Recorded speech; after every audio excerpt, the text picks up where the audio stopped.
Welcome back to Sports for Casuals. On today's episode, we're going to talk the World Series. We're going to talk college football this past weekend. We're going to talk college football this upcoming weekend. We're also going to talk some NFL football, who I think the favorite is to win the Super Bowl. And of course, we're going to give out my game picks for week 9 of the NFL season. Super pumped up for this episode. This is going to be a fun one, guys. So if you guys are new here, make sure to click the subscribe button. That would be much appreciated. Now, I hate wasting time.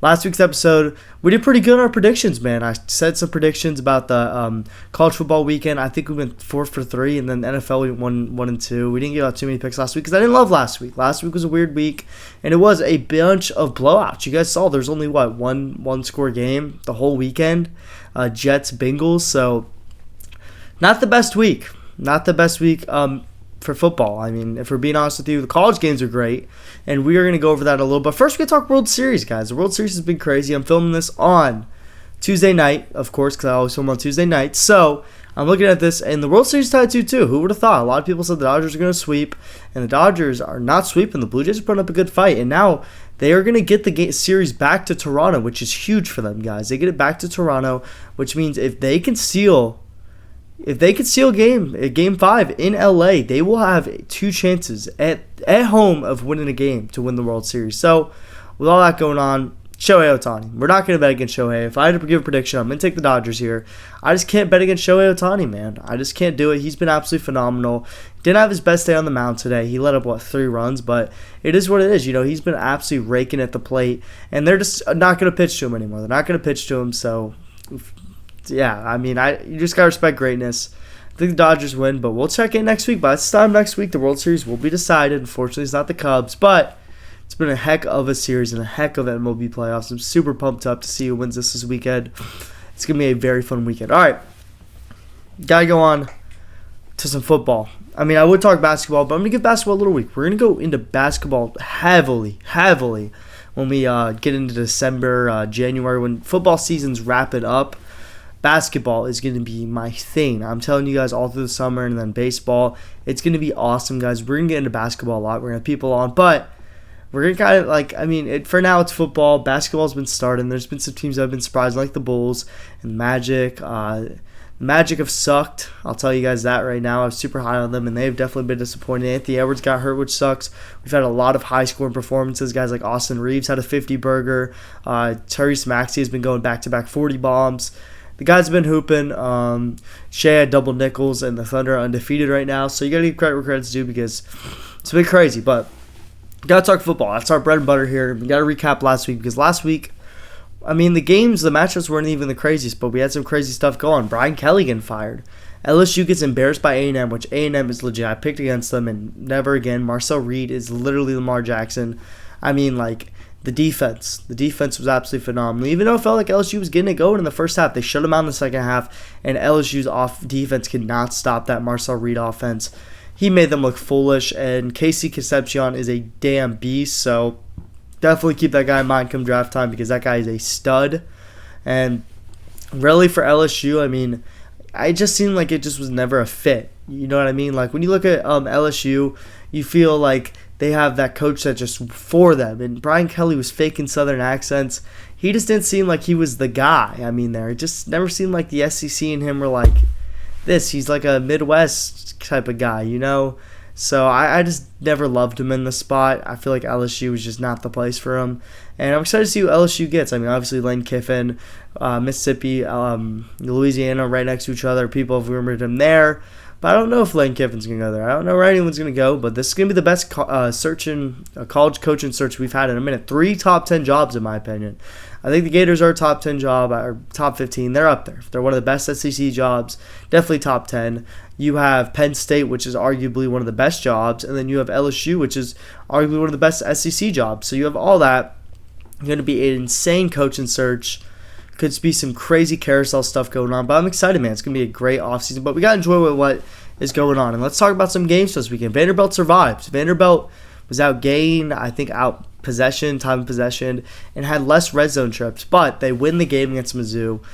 Prayers up to Bo Pavilia because that was a nasty injury that he had, and he was having a great year too. So that sucks, but Vanderbilt played a heck of a game. Diego Pavia didn't have to do too much, but Vanderbilt skates by here at home, and they get a huge win. They jump up to number 9 in the AP poll, which is good. Good for them.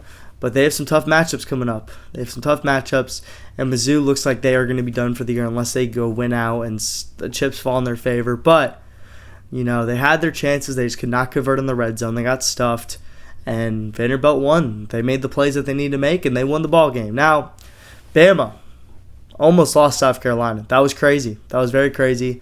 Down 8 with, 4 minutes left. Ty Simpson and friends go down the field, and Ty Simpson and Alabama, beautiful play calls, guys. Beautiful play calls down the stretch. Some of the most beautiful play calls I've ever seen. That 2-point conversion it was beautiful. It was a beautiful play call from Alabama there. Kalen DeBoer cooked, and they looked good, man. They looked very good. Teams are going to falter. Teams are going to struggle, especially in the SEC. So Alabama being able to claw back from that deficit that they were in, that's great for Alabama, man. That's what you need. And they get a 3-point victory, and Alabama survives. And now they control their destiny. Obviously, they lost to LSU or FSU. They did not want to lose another game, especially down the stretch here, to Oklahoma, who's just been battered, and LSU, who doesn't even have a coach. So you don't want to lose a game if you are Alabama, because those aren't going to be the most quality of losses. But they're in a very good position to represent the SEC in the playoffs, to possibly be a number 1 seed if they win the SEC. All right, now, one that hurts my heart, USF, man. I know I'm go to UCF, but USF is supposed to be a rival, but man, they were a fun team, and they choked. They were up big, and they just could not complete the job. Coach and Ayers passed up on 3, and they ultimately just could not get out with the W. They've had chances at the end of the game, but they messed up. They tried to throw a Hail Mary when they're well within field goal range, and they could have played for overtime, but nope, they played for the Hail Mary and they lost. And USF, they still have a chance. They still have a horse in the race, but they're going to need luck to be on their side. Now, last team that we will talk about before we get into the predictions is BYU. Y'all want to keep down on the Cougars. I told you guys I love Cougars, love BYU, love Bear Ballmeyer because he is a dog. He deserves to wear 47. Defense travels. Their defense is able to, they actually did not play very good at all, but they made big plays when they needed to. They had a pick 6. They had another interception. They made the big plays when they needed to, and Bear and friends delivered. Iowa State's defense could not stop anything, and BYU proves that they can win in a shootout, man. They proved that right there, and they are a team. They keep going up. They keep going up. And I think, if I'm correct, they match up with Texas Tech in their next matchup, so it's going to be one heck of a game. Super excited because the Cougars are right there, man. They're right there. I think they're 8-0, 7-0, but they're close. They feel like the team of destiny right now. Scotty credit is due. BYU is legit. Now, enough talking about last week. We're going to talk about this week because we have some alright matchups in college football. So let's go talk about that right now. So originally, when you looked at this slate, at the beginning of the season, there was 7 preseason ranked matchups, and now we have 1 or 2. So looking at this game is supposed to be number 1 versus number 2, biggest game of the year. Penn State versus Ohio State. Penn State is 21-point underdogs. I'm taking Penn State plus 21.5 here. Talent-wise, Penn State's a very talented football team, and I think that their defense could be able to stop Ohio State. Ohio State, they're both coming off byes. I feel like, is Ohio State really going to keep saying perfect against the spread? I think Ohio State wins with ease, but I think that Penn State can hang around, make it somewhat interesting, but I feel like, is Ohio State really going to cover their last 15 games? I mean, credit to them because they've been absolutely phenomenal. This is me more so betting against Vegas than betting against Ohio State because they've been great, but I think that Penn State covers 20 here. I just think that everyone, or 21. I know that everyone's going to take Ohio State because Penn State, they don't have their coach. The coach got fired. Their quarterback got hurt, but I feel like this is a spot where Penn State can hang around, keep it close, keep it interesting. Give me Penn State here to make it interesting, man. Cover 21.5. I like it. Now, Vanderbilt, Texas. Could argue for the most biggest game of the year, but Texas don't know the status of Arch Manning. Vanderbilt 2.5-point dogs on the road in Texas at Austin. In Austin, I'm gonna take the Longhorns here. I know that's crazy, but I think Texas defense played a very bad game last week. But you saw the offense. The offense was able to score. The offense put up 38 points, so the offense was able to score. Arch Manning played a heck of a game. If he plays, I think they'll win with ease. I think that Vanderbilt has kind of finally met their match, and this Texas they're a good team. They're still a good team. They have 2 losses this year, guys. They only have 1 SEC loss, guys. They are well and alive in the SEC playoff race, guys. So you got to keep that in mind because they are a team that you don't know what can happen with them. They're still alive. So I think that Texas, with that in mind, wins at home here. I think they win at home, can possibly become a playoff team. If they win, they are well within the race. So this is a do or die moment for them. Give me Texas here. I feel like they're at home. They're favorites for a reason. I even if Arch Manning doesn't play, I think that with C.J. Baxter coming back, they should be able to run the ball. I know Vanderbilt has a sneaky unit, but I feel like Texas just putting it all together now. And I feel like they're starting to get the pieces rolling. So give me Texas here. They can still be a playoff team, so I'm going to take Texas against Vanderbilt. Now, Miami SMU. You guys know, as a Hurricanes fan, I've talked about the Hurricanes quite a bunch. All right, I talked about them when they lost to Louisville. I talked about them when they beat everyone else. But big game. Probably their toughest test, them or Pitt, I would say, left on the schedule. The Hurricanes have to win out to make the playoffs, essentially. They cannot be a 10-2 ACC team and expect to make it, even with wins over Notre Dame, USF. The wins keep looking worse and worse every single week. But for the Hurricanes, they're in a tough spot because going on the road, first road game of the year, SMU homecoming, that's going to be tough. SMU is a good quarterback. Brett Lashley coached at Miami. Derek Kane played at Miami. There's some revenge narratives here, but well, look at this. It just has Hurricanes written all over it. I feel like Miami defense will be able to stop them, and SMU's offense just isn't very good. Our defense isn't very good. I feel like Miami will be able to have their way with them in that aspect. But I feel like, SMU, they'll score a little, but I just feel like Miami's defense will be able to get stops. Obviously, the first drive of every game, it seems like the team walks down the field on Miami. Stanford did it. Florida State did it. Louisville did it. Notre Dame didn't do it, but I mean, when you look at it like that, it seems like teams have their way with Miami on that first drive. So I'm expecting SMU to get out to a lead, but I think that the Hurricanes will just get going. I think they'll be downhill from there. I think they're going to open up the playbook a little. I like Miami in the spot. This is a great spot for them. Really to make a statement against an SMU team. That's a solid team. They have a win record. They won 20 straight ACC games before then. Too bad they lost because they would have been ranked. It would have been a ranked matchup in Dallas, but fortunately, it couldn't happen. I like the Hurricanes minus 10 here. I think that they're just too good offensively for SMU to stop. Now, looking at UF versus Georgia here, rivalry game, neutral site, obviously. I like the Gators plus 7.5 here. They have the defense. I feel like Florida's defense isn't very good. We'll see how. Usually when a coach gets fired, the team comes out fired up. I feel like this is a spot for DJ Lagway to make some big time plays. He got hurt in the game last year when they well could have won. They really could have won that game. So I think that Georgia, I'm not too impressed with their defense. They have a good offense, though. Florida has a good defense. I feel like they will be able to, keep the game competitive. 7.5 points in a rivalry game like this, I'm going to take it all day. So give me the Gators here against UGA. Now, Tennessee and OU. Very weird game because you look at it like this. You look at OU. Everybody, after a couple weeks, high up on them. This team could win the national championship. John Mateer for Heisman. John Mateer the truth. Now you're looking at, John Mateer sucks. Oklahoma doesn't have a defense. You look at Tennessee. They have a good offense. They don't have a defense. You are looking at a Tennessee spot at home. Rocky Top. You'll always be home sweet home to me. That's what you're going to hear all night. You're going to see them run out the tee with the Trolling jerseys. It's going to be sick. And I feel like Tennessee's going to feed off the atmosphere. I feel like they have the offense. Joey Aguilar will be able to get going versus this Oklahoma team that just got lit up by Trinidad Trambles at home. They were at home, and now they're going on the road to one of the most hostile places to play. When has John Mateer played in an environment like this? Not a night game. Not a night game at Rocky Top. So give me Tennessee minus 3 here. Don't look black. Don't even blink. Don't blink. Don't hesitate because we're going to take Tennessee here, and Joey Aguilar is going to lead us to the promised land. Now, we have one more game left. One more game for the college football slate. And that is going to be Utah and Cincy. College game day's location, night game. Utah is currently 8.5-point favorites, and I'm going to take Utah minus 8.5 because this just feels like a prime blowout spot. I know, it sucks, but I feel like Swarsby's good, but Utah plays great at home. They have the defense to shut a team down, and the run game of Utah is absolutely lethal. They want to run the ball. They have a fast quarterback. They have a great running game. They should be able to gash this Cincinnati team who has been susceptible to the run. They should be able to put them in bad spots. So I like Utah here, minus 8.5. I feel like they have the offensive line, the defensive line. They have all the playmakers. I feel like they're supported. Even though Sorsby, he's a heck of a player, but I like Utah on the spot. I think that they get the job done here.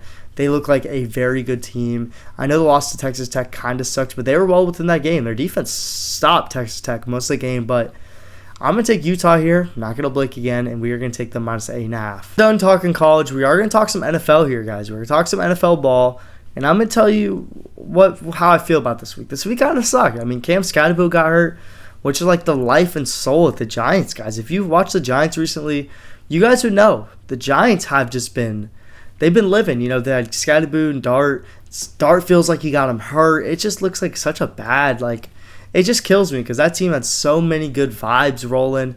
The vibes are rolling. They were in games. They were competing with good teams. Like, you know, they had a big lead on the Broncos, who are a great football team, on the road, too. And this Cam Scatterbo getting hurt definitely hurts. But hopefully he'll come back strong. Prayers out to Cam Scatterbo. But now, looking at that Giants team, you know, without Malik Neighbors, without Cam Scatterbo, it just seems like Jackson Dart's going to have to make a lot of plays. And it seems like they are out of it for the year. I mean, they're 2-6 now, so fortunately for the Giants, just nothing went their way, but they still have the talent to, you know, put some together for next season. So they should just keep doing their thing. But fortunately, Cam Scatterbo got hurt, so definitely hurt to watch. Now, on my end, though, you know, I know I'm repping the Bears today, but you guys know I'm a Dolphins fan. You guys know. You guys saw what happened this week. The Dolphins brought the belt to ass on the Falcons. They whooped them. Kirk Cousins, Bijan Robinson only had like 20 yards, 25 yards, which is absolutely ridiculous that the Dolphins defense was able to stop him and limit him that much, especially because the Dolphins defense is being gashed. Kamani Vidal ran for 150. Donald ran for like 250. Like, they've been getting gashed. So the Dolphins defense being able to stop Bijan Robinson, in my opinion, probably the best running back in all football, crazy. So you look at all that, and the Dolphins, man, you know, they're in a spot where if they win on Thursday night, don't blink. They have some home games. They play a banged-up Washington team. They're in a spot where they can make some noise. Just saying. I know I'm delusional, but we'll talk about the Dolphins a little. Now we're going to talk to the Chiefs. They're back. I said it last week. They might be back. They're back. Their back as back could possibly be, guys. Like, so back. They are legitimately so back. And it's kind of concerning because who's going to stop it? Nobody can guard Rashee Rice.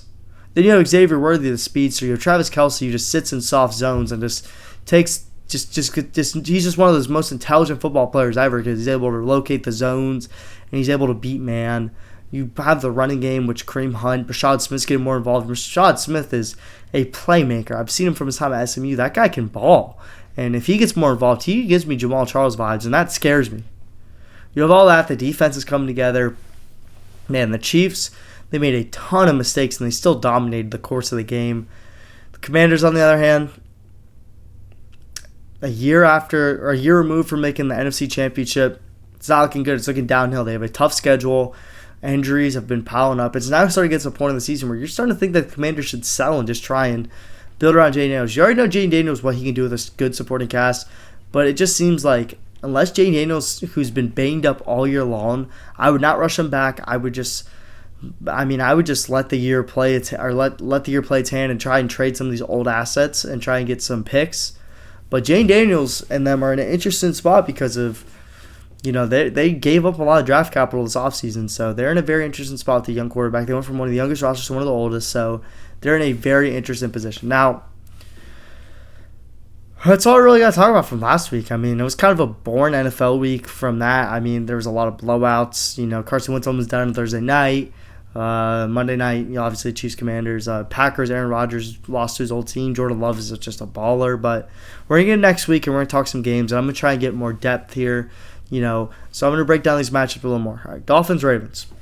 Thursday night. Usually we never talk about Thursday night game, but I'm a Dolphins fan, so I'm unbiasedly going to pick the Dolphins to cover 8 points. I don't think we win, but looking at it like this, the Ravens defense has a lot of holes. I know they're getting healthier, but still, the Dolphins have been able to, you know, it's either going to be a blowout or it's going to be a close game.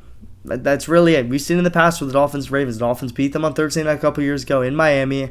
They've gotten blown out last time they played the Ravens, and the time before that they had a legendary comeback. So when you look at that, the Dolphins are either getting blown out or they're winning close games, and Thursday Night Football, short week. Tua's coming off 4 touchdowns. They have the playmakers on the outside. They have A-Chain, who's able to make a ton of plays.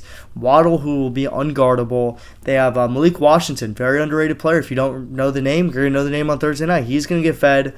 You have all these guys. Ollie Gordon is a guy that I expect to be in the backfield, locking in 10-plus carries a game now. He's more of a bigger bruiser, while A-Chain is more of a gadget guy. He'll get 10 carries, but he'll also catch 10 balls. So you have that. You have that dynamic on the Dolphins. Tua gets the ball out quick. As much as I want to say and make fun of him sometimes, it's a quarterback. He's very good with the football, like when he's getting out fast, when he has his reads. And will the Ravens be able to take that away on a short week? I don't know. But the Dolphins defense, on the other hand, I do not expect a performance like they did on Sunday. I do not think they'll be able to limit Derrick Henry to 20 yards. I think Lamar Jackson has a good game down back home. I think the Ravens win, but I think the Dolphins with the offense can cover 8. I feel like they have the ability on offense to keep it close. We've seen them go in shootouts with the Chargers at home. We've seen them almost beat the Patriots at home. They typically play well at home. I mean, every home game, it's been a one-possession game, if I'm correct. So you look at that, and I think that the Dolphins will be able to keep it close at home down in Hard Rock. So give me the Dolphins here to cover 8. They've done it every single game at home this year. They really could be. I mean, I hate saying it, but, one possession game against the Bills, if I'm correct, or they ran to the kicker. One possession game against the Panthers, obviously. One possession game against the Patriots. And, there's some games that could have flipped the development of the season. So I think the Dolphins team is better than the record says, and I'm going to take the Dolphins here. Now, +8. Don't quote that. But now, we're going to talk some Bears-Bengals. I'm repping the Bears today, obviously.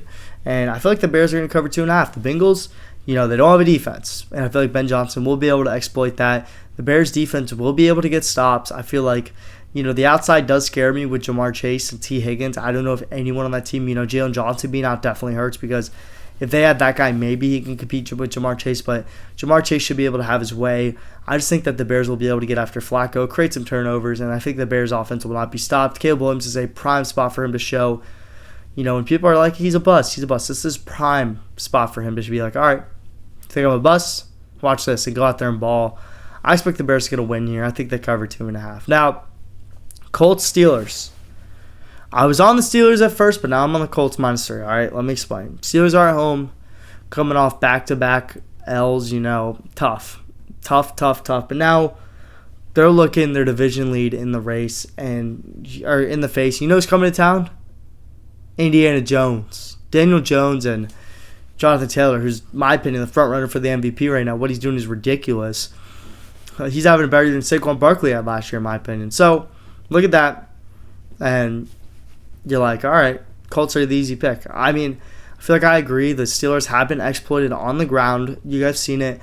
And also, I mean, if it's not the ground, it's the air. And the Colts have dynamic weapons. And Josh Downs, Michael Pittman, Donnie Mitchell. They have Tyler Warren, one of the best tight ends in the game. They have a very, very creative coach in Shane Steichen.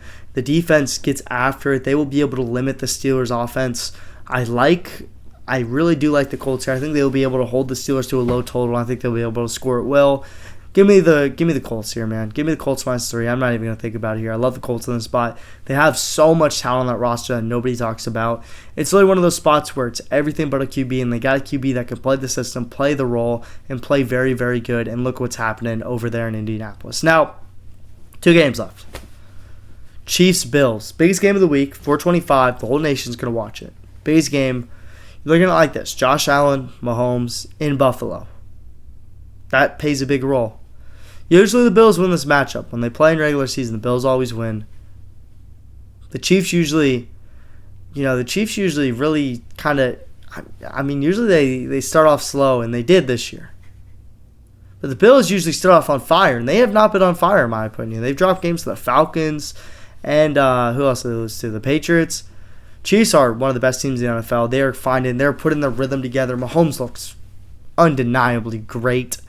So I feel like the Bills' defense, which in my opinion is one of the worst defenses in the entire NFL, they cannot stop a cold. They cannot do anything, man. That defense is really, really bad. The Chiefs' offense is starting to get in a rhythm. I like them in the spot. I think that the Chiefs' defense will be able to limit Josh Allen in Buffalo. They don't really have – I'm not worried about it. I think they'll be able to limit the run of James Cook, and that's the primary weapon of Buffalo, man. I know Josh Allen will make some crazy plays, but I think that the Chiefs minus 1.5 in the spot is very good because I think that the Chiefs are the best team in the NFL legitimately. So I think the Chiefs, odds on favorite for the Super Bowl right now, and they should win this game on the road. Now, last game that we'll be talking about, Seattle, Washington. Not the state of Seattle, Washington. Seattle versus Washington. The Seahawks versus the Commanders. Now, I don't know the status on Terry McLaurin and Jane Daniels, but I'm taking Seattle here because Seattle's coming off a bye, and the Hawks are scary. Like, I legitimately say this, like, Sam Darnold is legitimately a good quarterback. Like, there's no joking. Like, he is, it seems like he's finally taking that step where it's like, it's not a choke thing anymore. Like, he's legitimately stepping up and being the quarterback that we all thought he would when he came out in the draft. Now, obviously, still a long season ahead, but he is like the part, and no one on that team can mess with Jackson Smith. Nobody can guard him. He's unguardable. Like, it's not even funny at this point. JSN's going to have a great day versus Washington. I just don't think that Washington will be able to keep up with them. You know, even if Jane Daniels plays, Seahawks have one of the scariest defenses in the NFL. They have a secondary that can lock you up and just not let anything happen. And they also have a great defensive line, man. Leonard Williams is still doing it. And they are ran by one of the best defensive minds of football, Mike McDonald, guys. Like, you got to respect the Seahawks. We cannot disrespect the Seahawks anymore, guys. They are a team that, you know, they get it. They get it out the mud, and I love the Seahawks here. I think that they are one of the best teams in all of the NFL, in the NFC especially. I think they're very under the radar. They have so much star talent in the receiving room. They can run the ball. They can throw the ball. And, of course, the defense just makes me chef's kiss. Chef's kiss. The Seahawks in the spot. I love Seattle. I love Tennessee. I don't even know why I said I love Tennessee. I just read my notes and I said the Tennessee Volunteers. But I think that Seattle is in a very good spot. Now, usually we wrap it up and we go to the dogs of the week. But now we're going to do two dogs of the week. We're going to do underdogs of the week, guys. So I'm going to pull some underdogs really quick. And I'm going to give you guys my favorite underdogs. And oh my gosh, the Warriors went on a 15-2 run. Jesus. Favorite underdogs of the week. Obviously, one of my favorite dogs of the week this week is going to be UNC versus, if I'm correct, I think UNC is playing, who are they playing Friday night? Syracuse. I think UNC wins this game outright on the road. They've played very good ball. They're an inch away from winning 2 straight games, you know, 2 tough games too, by the way. So I think that UNC is putting it all together here. I like UNC in the spot because they are going to be, you know, they're putting it together. They're putting it together here, and I feel like, you know, they're starting to get the pieces rolling. Now, another underdog is we're going to go to the Mountain West, and we're going to take Hawaii. Underdogs to San Jose State University. I like Hawaii in the spot. I think that, you know, they should be able to, you know, lean on their offense, which has been absolutely phenomenal this year. It's going to be a high-scoring game. I love the over in that game. Both offenses run a very fast-paced offense, so high tempo. So give me Hawaii in that game. Now, we're going to go to the NFL. And I am going to take the Broncos. I'm going to take the Broncos here, you know, on the road. I'm going to take them as an underdog. And my other dog that we are going to take is, our last dog, is the Giants. We're going to take the Giants to beat San Fran at home. Jackson Dart revenge game. He's going to play for his boy Scat. Give me the Giants here. And those are my four dogs of the week. But now we're going to go to our player dogs of the week, man. We're going to go to our player dogs of the week. Here we go. First dog of the week. First dog of the week. Go to basketball. If you guys follow basketball, you guys know where I'm going with this. Victor Wembanyama. I don't know why I said it like that. I don't know why I looked in the camera like that, but what he's doing is just ridiculous. He's one of the I mean, it's just like watching Alien. Like, that's the only way I can describe it because what he's doing is ridiculous. It's witchcraft. It's witchcraft. If he did that in the 1800s, his ass would be executed by those people that hated witches. So, I mean, there's that for you guys. But Victor Wemby is crazy. I mean, what he can do on the basketball court, his defensive presence is insane. And the fact that he can pull up from the logo and just hit a three like that is just ridiculous at 7'6". So, Wemby, you're a dog. You're a canine. Whatever the top dog is, you are that. Victor Wembanyama. Now, another dog that we're going to talk about, not football related, baseball. You guys know where it's going. Look, that kind of looked weird. I've never really played baseball, so I don't really know how to hold the bat. But like this, maybe? Wow. Shohei Ohtani. You know, I could go like this too because he pitches, but Shohei, my dog, is breaking World Series records. He's hitting multiple home run games. They're intentionally walking him like every at bat. It's ridiculous. And they're in a dogfight too. So we will see what happens. But Shohei deserves to be on this list, man. What he's been able to do is absolutely incredible. So I mean, I love Shohei Ohtani, man. He's been phenomenal to watch. I think that what he'll be able to do in these next 3 games are really going to define his legacy. Already a Hall of Fame career, but if he wins this series, he's going to go from a guy. He could be the greatest player of all time. Straight up. He could be the greatest player of all time. So we'll see what happens. But Shohei is looking to put some big stamps on his passport. Now, football dogs. Man, I really didn't write it down. I mean, I thought it would come to the head, and, I'm trying to think of the guy that it's so obvious, but I just don't really want to do it again. I mean, we got to give credit to Ole Miss, Lane Kiffin, Trinidad Shambles. I mean, going on the road, Oklahoma Norman, 5.5-point underdogs and just killing that team like that, that's dog behavior. That is dog behavior from them, and they deserve to be on this list. Now, another dog that we will talk about in the NFL. Quite simple. Jonathan Taylor, man. Guys, what he's doing is revolutionary. It is ridiculous. What he's doing is unheard of. He has been absolutely crazy, and the fact that he has been able to do that for 5 years now. I mean, he just keeps putting up numbers, and he keeps getting better and better. It's never a question about Jonathan Taylor. It was always about his availability, and now it seems like he's finally got that together. Now he's finally been able to be more available, and he's able to put plays together, man. He's been able to ball, and I'm super excited to watch him play this weekend. Now, last dog is going to be Breece Hall. I know, kind of weird one, but he threw a game-winning touchdown. He had multiple touchdowns, put a heck of a game versus the Bengals. Got the team the first win. Could be one of his last possible games as a Jet, too. So really just going out for his city, making big-time plays. And actually, that could be his possible last game at the Jet, because I'm pretty sure the trade deadline's coming up soon. So, being able to put all that together is just absolutely phenomenal. Shout out to Breece Hall, man. He played a heck of a game. He deserves to be on this Dog of the Week list. Now, that's going to wrap it up, guys. That's going to wrap it up for this episode of Sports for Casuals. I appreciate the heck out of you guys. I'm sorry. I know I said I keep planning on bringing people in. I plan on doing it, guys. You just got to give me a second. Just been super busy with school, and I got to find people that really want to come on here. So, thank you guys so much. I'm going to do it. Make sure to subscribe. Make sure to like the video. Make sure to comment, man. Interact with me. Follow my socials. I really would appreciate that. But I hope to see you guys in the next one. Have a great day, guys. Thank you.